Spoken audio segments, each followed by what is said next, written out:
I work with college-bound women and their moms as they prepare for sorority recruitment. So I do everything from getting their rec packets ready, wardrobe consultation. We prep for recruitment parties with conversation practice. I love the challenge of working with different women that are coming from different backgrounds, different experiences.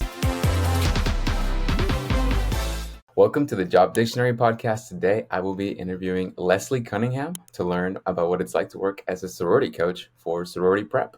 Sorority coach can also be identified as sorority consultant. So, Leslie, welcome.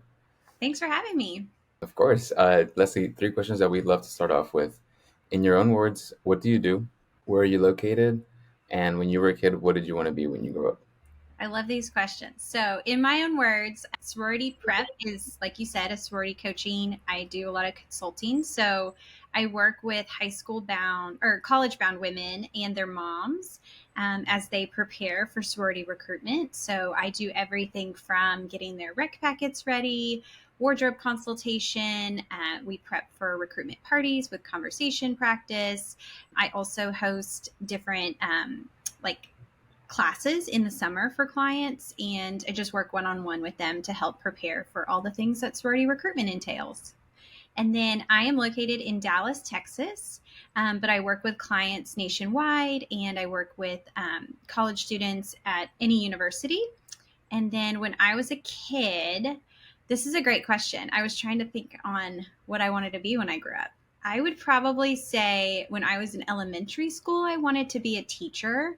And then as I got to college or high school and then college, I was just interested in the business world. So I didn't really have like a specific job per se. But yeah, as a kid, I think I just wanted to be a teacher, which is kind of funny because now I am teaching people how to do sorority recruitment. Absolutely. And this is a fascinating job. I was just telling Leslie before we started recording that when I saw this job as one of the options, I really wanted to do the interview for this one. So we're super excited to have you on, Leslie. And so how long have you been working as a sorority coach? I have been doing sorority coaching since 2015. And like I said, I have been working with clients. Actually, my very first client was going to Texas A&M. So it's quite coincidental that we're doing this podcast and it is with Texas A&M. So my first client went there, which was great. Yes, awesome. And this it's not technically with Texas A&M, but I do go to Texas A&M, and Okay. we're all Aggies. But Okay. so there's definitely some Red Raiders, Yeah. hopefully some Horns that also benefit from this. I love it. And let's see, what made you get into this field, and how did you get your start? Tell me about that story. How did you even find out about it in the first place? So this is a great question. I had a friend of mine who was doing something similar. She primarily worked on girls getting their rec packets ready. So the resumes, picking out their photos, kind of all of that stuff. And I had just sort of retired from the corporate world. I had had my first child and was looking for something to keep myself busy. And I had a mom approach me about helping her daughter go through sorority recruitment. And so I started small, just helping her, and then realized very quickly by the phone calls from her friends and other moms that this was something that I certainly could probably make into a business. And so I jumped in and started building my business out. And how was that process initially? Did it kind of did you have to put in a lot of work initially, and then it kind of took a life of its own through like word of Yeah. mouth? I would say as an entrepreneur, I think you're always kind of thinking through like how can you build out something that's going to be profitable. So I really started with just how do I build this to where it is manageable in terms of my time, but also in profitability. And so I just kind of was thinking through all the pieces that I wanted to offer. You know, obviously being someone who's an expert in this field, I kind of knew overarching pieces that needed to be in place in order for a woman to, you know, potentially get a bid from a sorority. And so Yeah. I just wanted to make sure I had all those pieces in place, but then also it is just me as a coach. And so then also just how do I build this to be sustainable for a number of years? I would say my first 2 to 3 years, it was kind of a learning curve. I was doing a lot more work than I was making money. But after, you know, kind of finding my niche and finding my footing, I definitely was able to turn things around and kind of get a system in place. I think anytime you're building a new business, you definitely need to make sure you have systems in place and in understanding how your process is going to work in order to make it profitable. So Absolutely. And you mentioned you went to Texas Tech. And so what did you study at Tech, and did that help you become a sorority coach? yeah, no, I had a great experience at Texas Tech. I loved it so much. I studied communication, so very similar to what I'm doing in terms of communicating. I think my degree certainly helped to set me up to understand how to work with people, how to manage things.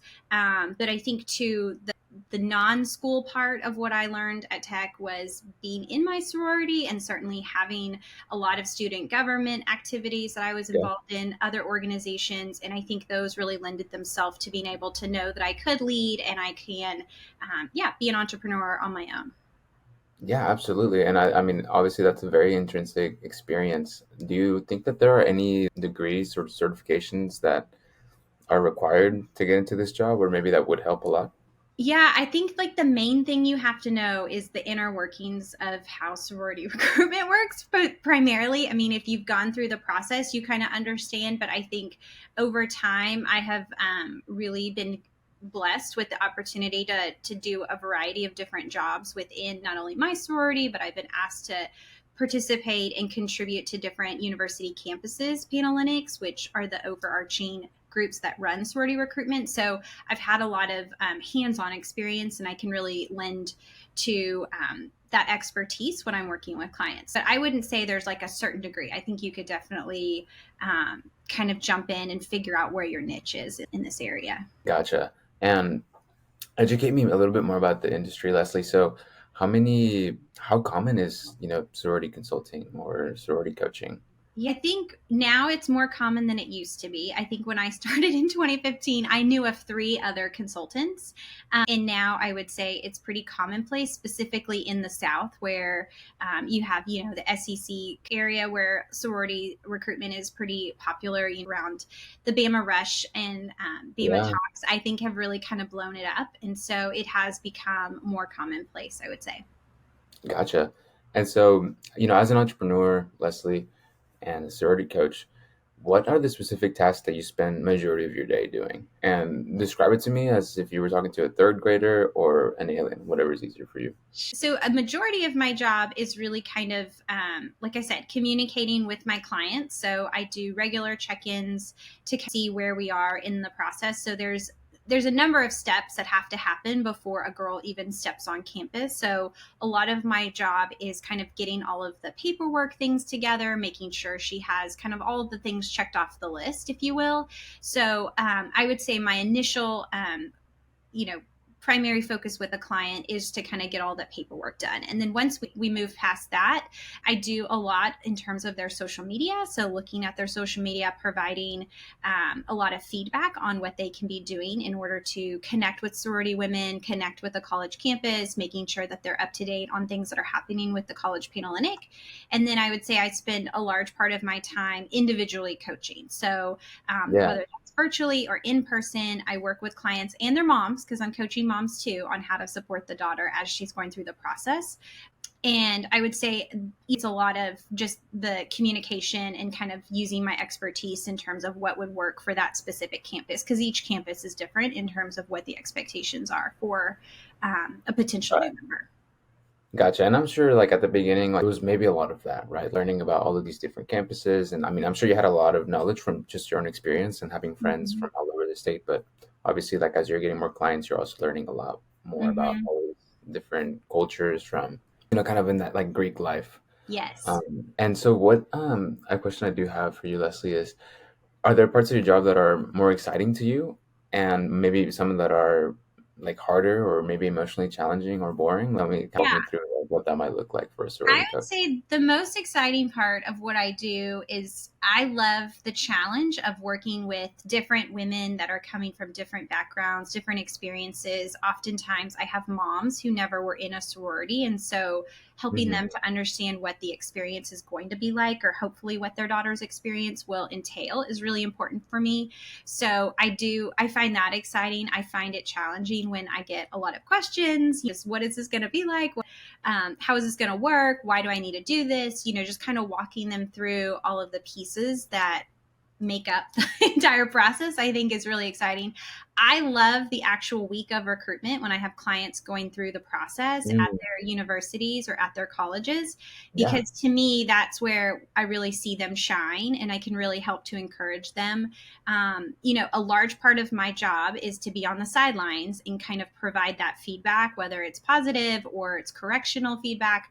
But a large part of my job is to help the girls to really identify where they most fit in.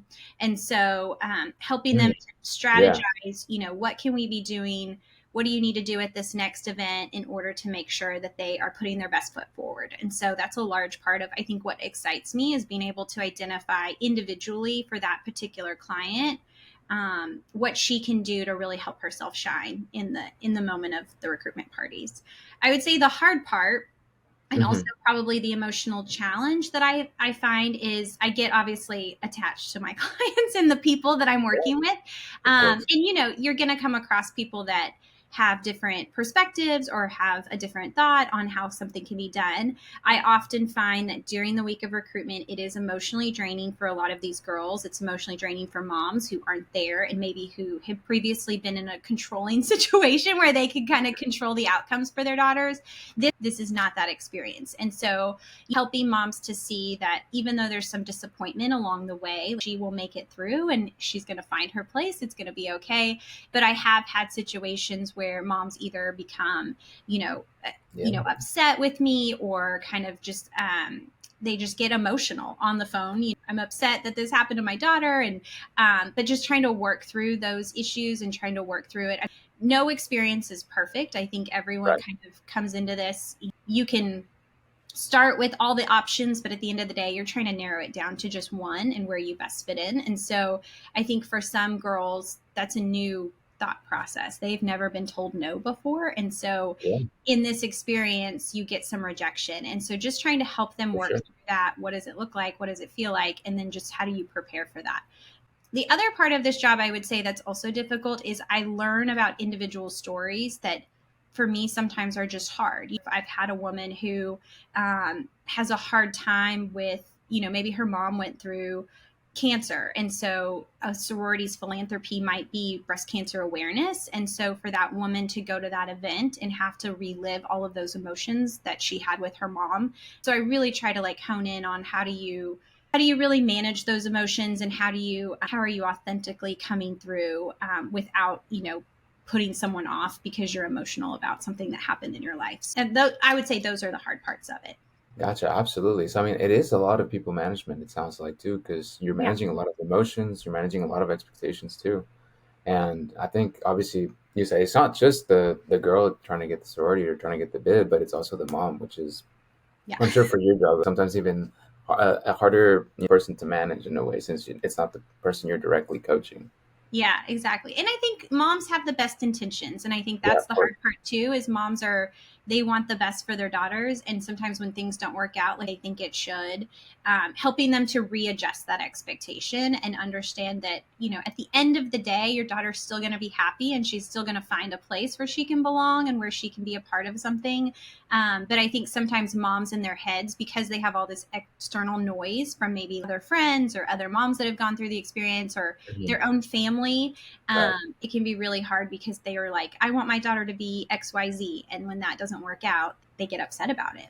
Of course, and maybe sometimes it's even, I'm assuming, from their own experience, right? And maybe they went to a different college and they were part of a sorority there, but maybe at the college that their daughter is going to might be a completely different experience or Yes. culture for Yeah. that chapter. I would say, yeah. And I think, too, the other hard part is the social media part. So I have a lot of clients. Obviously, TikTok is a big thing. And so most recently, I've had in the last like 3 or 4 years, some negative things that obviously happen to different clients. I work with girls that are TikTok stars or whatever. And so I think the spotlight that's on them, there's a huge pressure for a lot of those girls. And so, my heart breaks because it's so much that people are expecting from them, but when you meet them in person, sometimes they can't uphold those expectations. And so that's just a hard place as a young woman who's embarking in college for the first time as an 18-year-old, that's a lot. And so that's the other part of it too. I think social media really kind of plays a huge negative into a lot of these girls' experiences. Gotcha. And how do you typically manage that, Leslie? Like, what is your strategy navigating through all of these hardships? Yeah, I would say the first thing is I'm always just very transparent with either the mom or the daughter about let's take a step back and look at like, does this really matter? In some of those TikTok instances, it's going to pass. This is out there, yes, but it will pass and you can get through it. But I think sometimes when you're in the moment and it's happening to you, it feels like people are attacking you and there's going to be this negative backlash from it. When in actuality, a lot of my clients that have had the I would say spotlight on them, it has worked out in their favor. You've promoted them in a way that's helped them, but I Right. think there's self promotion in a positive way, and I think there's negative promotion, obviously, from these external people that don't know her as an individual, and so that's hard. But I would say overall, my approach is really to help them to kind of see the big picture and understand that at the end of the day, the choices that they're making to do on social media, there can be consequences, but there can also be some benefit to it too. Gotcha. Yeah. And so, what do people maybe underestimate about this profession? We touched on a little bit, but if you could say a direct thing about generally, what's something that they might underestimate about sorority coaching? I would say probably the biggest thing is that it's easy and it's just like you're telling, like, I'm not a puppet master. I don't have control over what's going to happen to someone. And so I think the hard part is a lot of times when parents may come to me and hire me initially, they expect for me to pave the way and tell them these are all the things you need to do to get in here. That's not what I'm selling. I'm selling the sorority experience. I'm selling the ways that you can learn how to manage all of the things that happen during the sorority experience, but then also how do you as an individual showcase yourself in a way that helps these girls to get to know you quickly and like you, ultimately helps you to land a bid. Gotcha. And is there something that maybe people overestimate about the profession?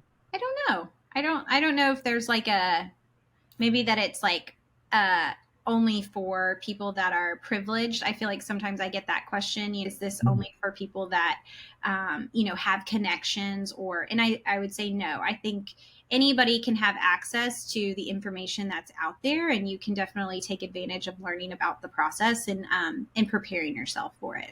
That's a great point. I love that. Leslie, if you don't mind, we're going to transition into some rapid fire questions. And these are typically more along the lines of what does a day in the life look like for you, Leslie? Okay. So first, what time do you wake up? When do you start? When do you have end times slash breaks? Okay. I am an early riser because I have kids. I get up before my kids. I usually start my day. I would say I sit down and start working with clients anywhere from 9 until 2. That's my typical day. And then I will do some work after like 5 o'clock. I usually take a few breaks here and there, but it just kind of depends on what I'm doing. The hard part with my profession is that during the actual recruitment week, my hours are 24/7. So I Yeah. could get a call from a client. I've had calls with clients at midnight, 1 in the morning, answering questions. Of course, the recruitment parties can start as early as like 7 a.m. So I'm on the phone at 5 a.m. with different people. So it's a pretty varied, I would say, in terms of hours. How many clients have you had, Leslie, like total, and how many can you handle at a certain time?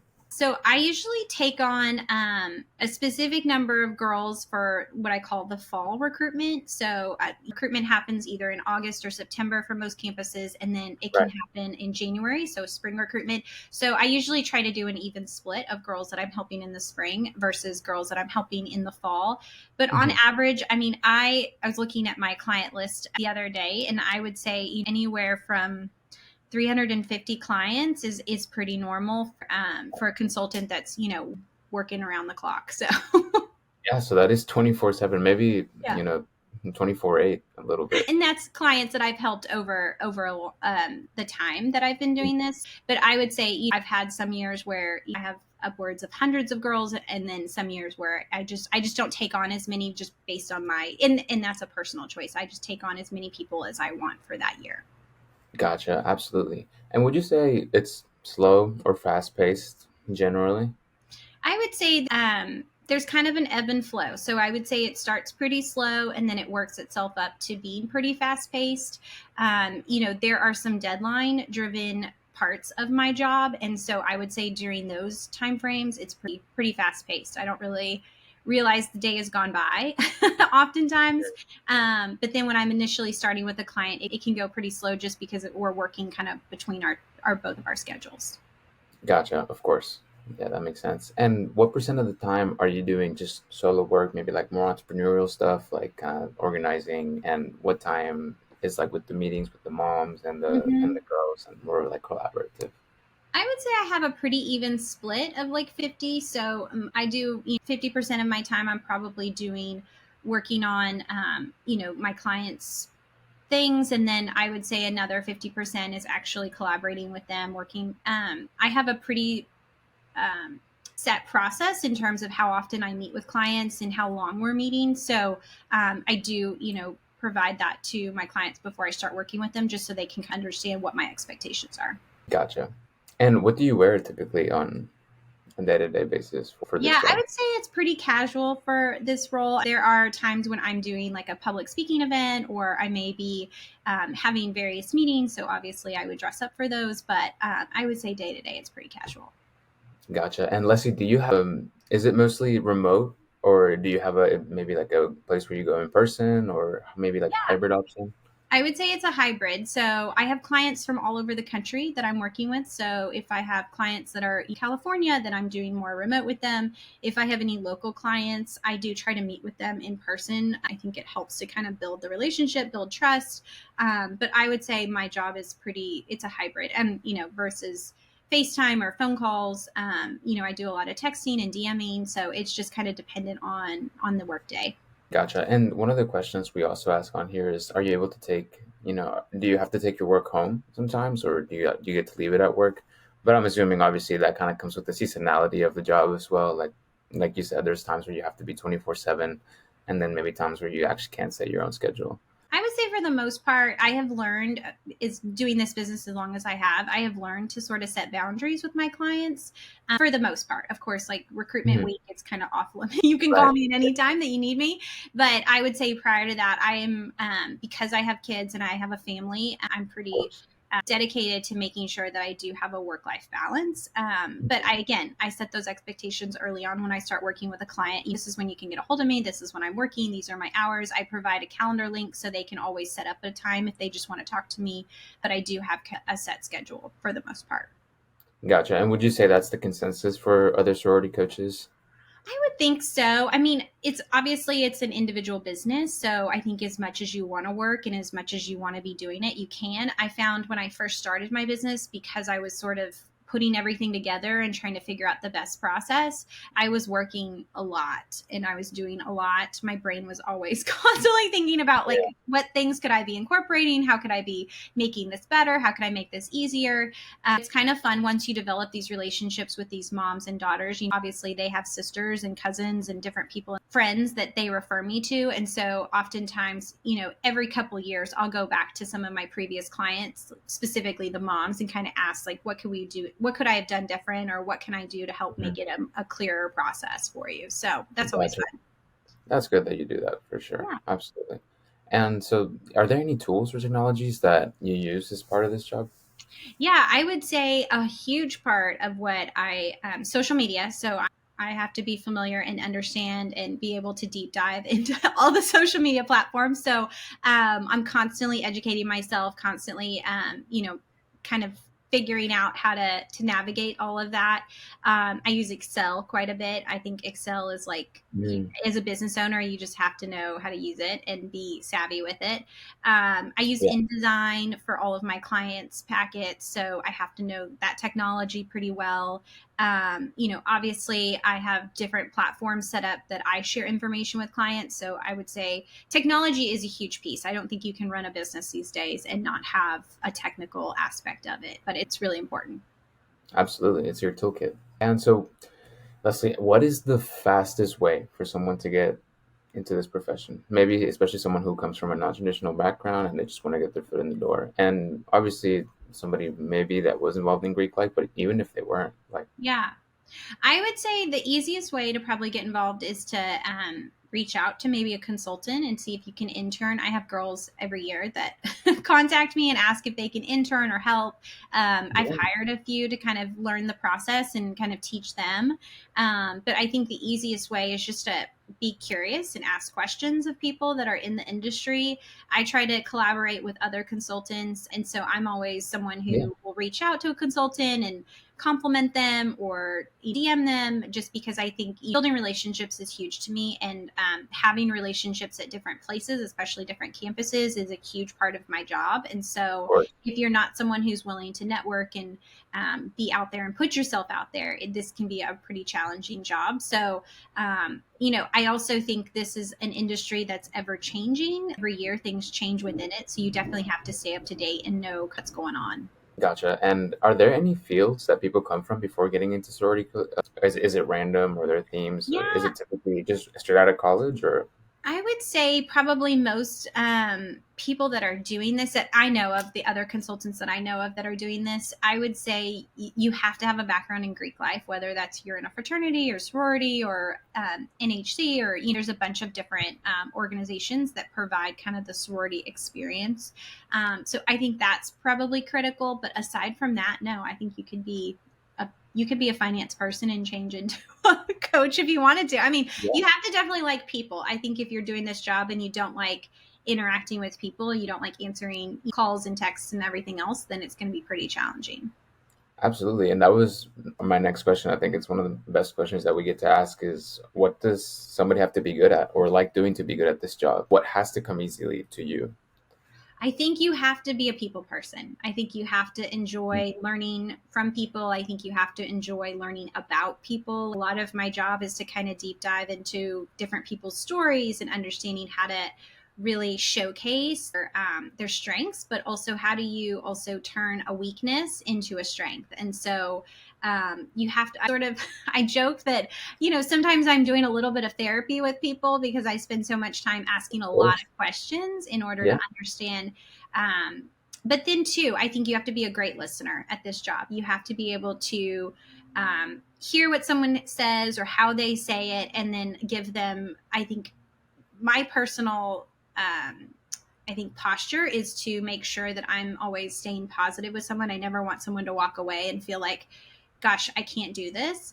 I want them to walk away and feel like I'm empowered and I'm confident and I can make this happen now. So I definitely think you have to be someone that is strong in your ability to take something that can be very negative or that is hard to hear, and you have to be able to translate that into something that someone can actually act on and make changes about. absolutely. And you build that over the years, I'm assuming, through experience. Yes, absolutely. Handling different situations and managing different things, I think I've learned over time. And honestly, a lot of that experience came from all of my interactions with different sorority recruitment. So I've been at probably 75 different recruitments on 75 different campuses. So I really know the ins and outs of how it looks, whether it's a small Yeah, campus or a big campus or, a school on the West Coast versus East Coast. So I think that experience really lends itself to how people respond in the ways that they can best, like I said, just the best way that they can fit in where they're looking to go. absolutely. And Leslie, I am so impressed because that is so many schools with so many different cultures that are changing. Obviously, like there are things you can't control. All these girls who make the selections, that's out of your control. You don't really know Yes. them, but you kind of get it. You kind of have to rely on like past experience and kind of Yes. projection. So that is a lot. Like I'm definitely very impressed. And how long does it usually take for somebody to get really good at this job? How long did it take you to where you felt like I am really good at this job? I don't know if I ever really feel like I'm really good at my job. I think it's just, at the end of the day, if my clients are happy and they have landed where they want to be, that's where my satisfaction comes. I get the joy of having moms reach back out to me, and even girls like calling me on bid day and sending me photos on bid day and telling me how happy they Yeah, are. I keep in contact with all of my clients. So even years later, I have girls that'll reach out to me and say, I'm planning to run for the recruitment position in my sorority now. So I yeah, think the satisfaction of like knowing that I've done a good job to sort of set them up to join an organization that they hopefully will be involved in for the rest of their life is kind of what I get my satisfaction from. Gotcha. And would you usually say, when did your like business, I guess, like started to take a life of its own? When did you actually start to like, the pieces of the puzzle started to fit in better and like you had a better time managing all Yeah, of your different I would things? say probably year four um, of actually launching my business. I would say at that point, my business had doubled in size, doubled in revenue, and I was able to really figure out how to manage that work life balance that I was talking about. And I would say this year, I've actually invested back into my business. So I redid like my website. I had a person who kind of did all of my branding, and I made some adjustments Yeah. there because I really found that,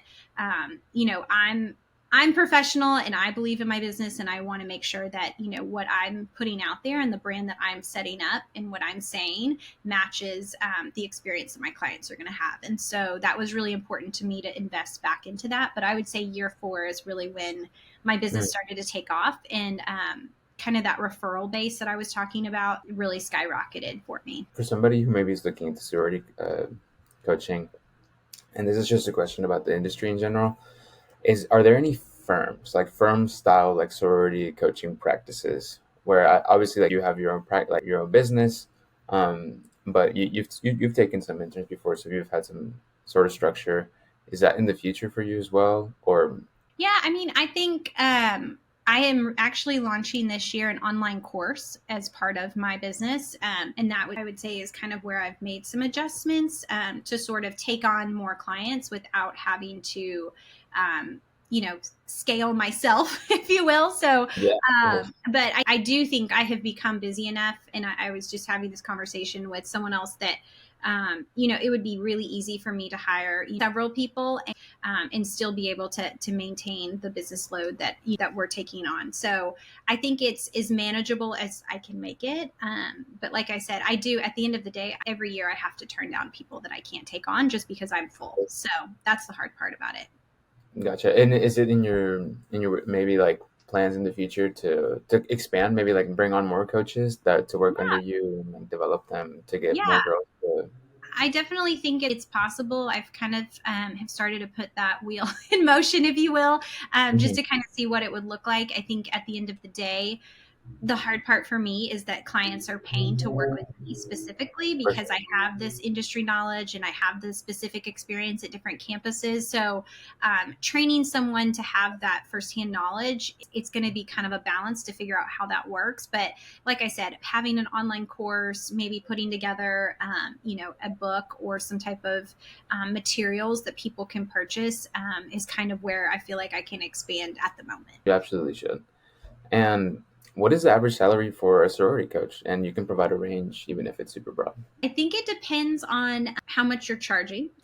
Obviously, I have increased my cost over the years as I've become more in demand. I think it's kind of that the demand piece, supply and demand. And so as I have become more needed and I have clients that obviously are requesting more attention or need more things, when I first started, I kind of had an a la carte menu, if you will. So I would let people kind of pick and choose what they wanted, how they wanted to use my services.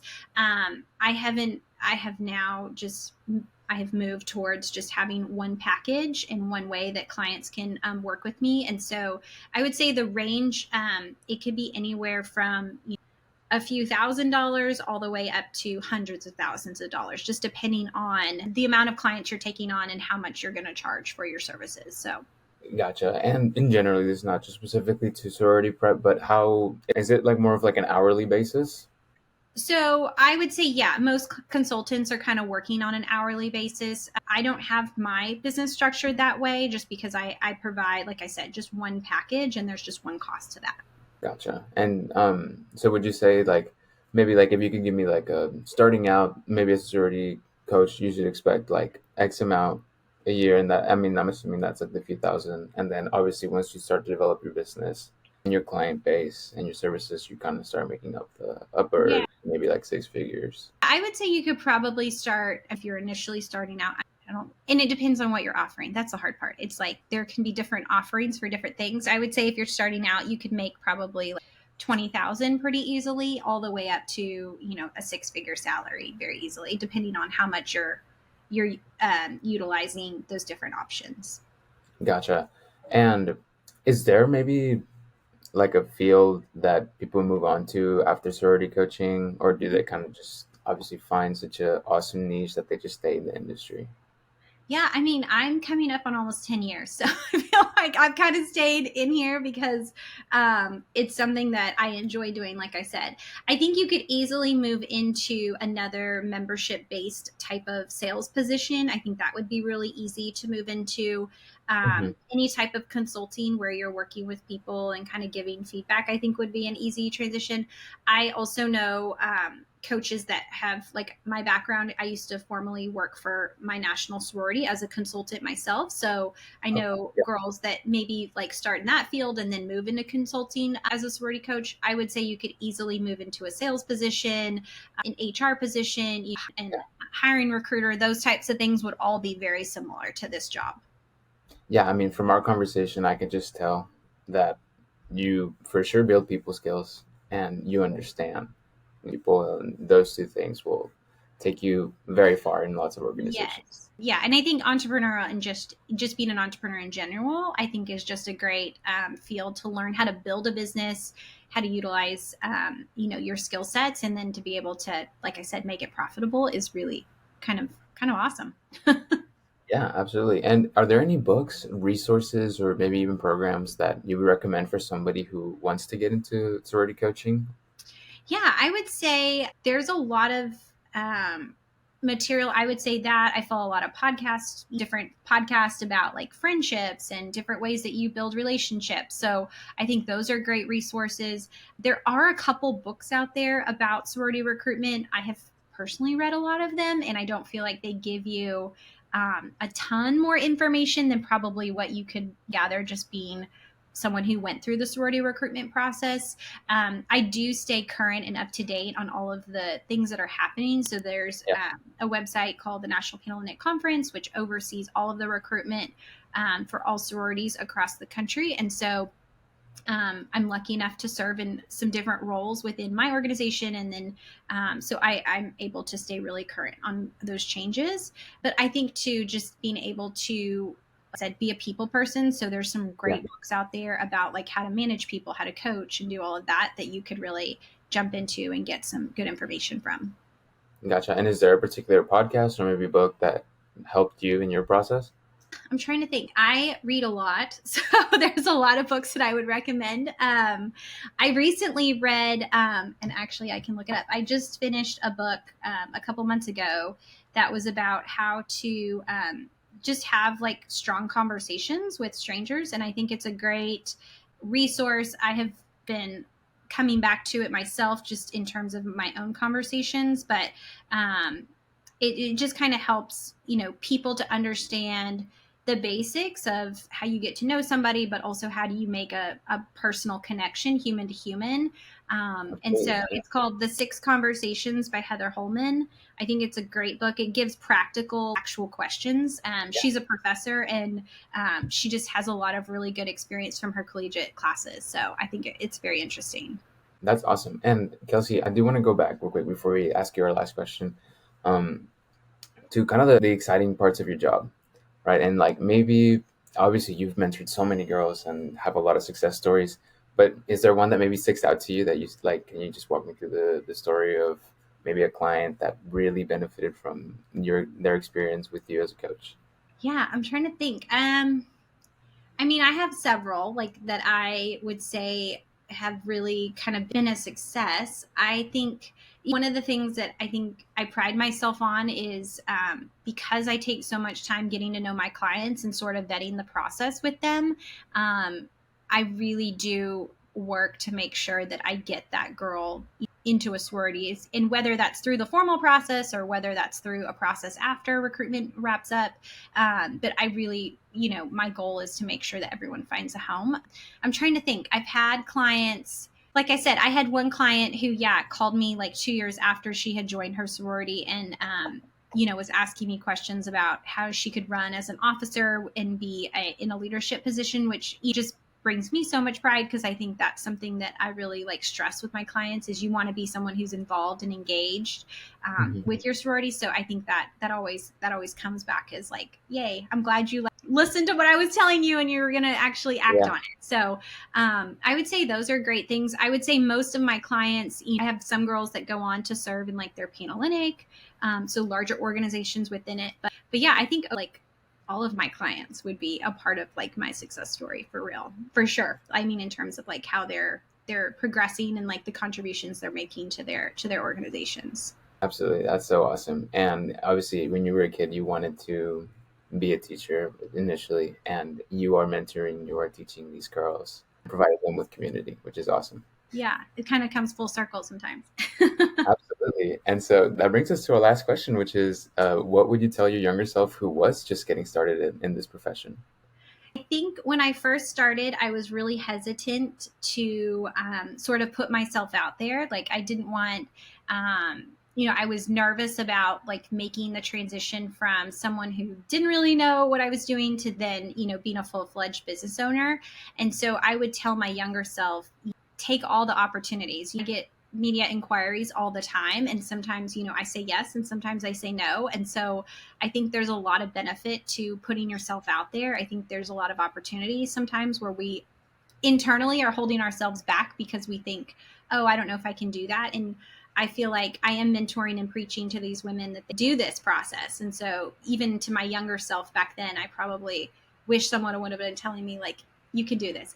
It's hard to get it started, and it's hard to like jump into the game and kind of put yourself out there.